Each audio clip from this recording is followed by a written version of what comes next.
Magandang hapon! Kumusta po? Narito po ulit ang update natin para sa lagay ng ating panahon. Ngayong hapon po ng April 26, 2025. Sa ngayon po ay patuloy pa rin na easterlies ang dominanteng hangin na umiihip po ngayon sa malaking bahagi ng ating bansa. Mayroon pong intertropical convergence zone na nag-extend lalo na sa may south of Mindanao at nakapalo po dyan ang LPA nating binabantayan na tinawag po na Invest 99W. Hindi pa naman po yan nakitaan na lalakas bilang bagyo for the next 2 to 3 days pero consistent pa rin na may namamataan dito na malaking sirkulasyon na mabubuo sa silangan ng ating bansa sa susunod na mga araw bago po mag-weekend muli at ang development niyan ang ating babantayan at kung maging bagyo yan ay tatawagin na sa local name na Bagyong Auring.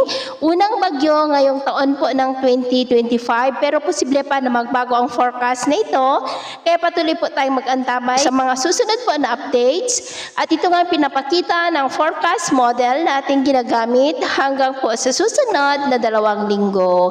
At sa lagay po ng ating panahon, ngayong hapon ay maayos na panahon pa rin sa malaking bahagi ng ating bansa pero may tsansa pa rin ng cloudy skies with isolated rain sa malaking bahagi ng Mindanao, Negros, Cebu, Bohol, Leyte, Samar Provinces, Catanduanes, Sorsogon, Palawan, ilang bahagi po ng Ilocos Region at Cordillera. At mamayang gabi may tsansa pa rin ng mga isolated rains sa ilang bahagi ng ating bansa, lalo na sa malaking bahagi ng Mindanao at ilang bahagi ng Kabisayaan, kaya mag-ingat pa rin po tayo.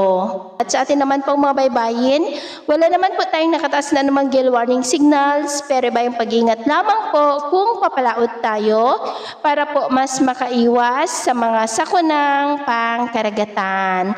So, ito muna ang latest update natin sa araw na ito. At ako po muli si James na nagsasabing sa kahit na pagsubok po na darating sa ating buhay, huwag na huwag po tayong mawawalan ng pag-asa. Thank you and God bless!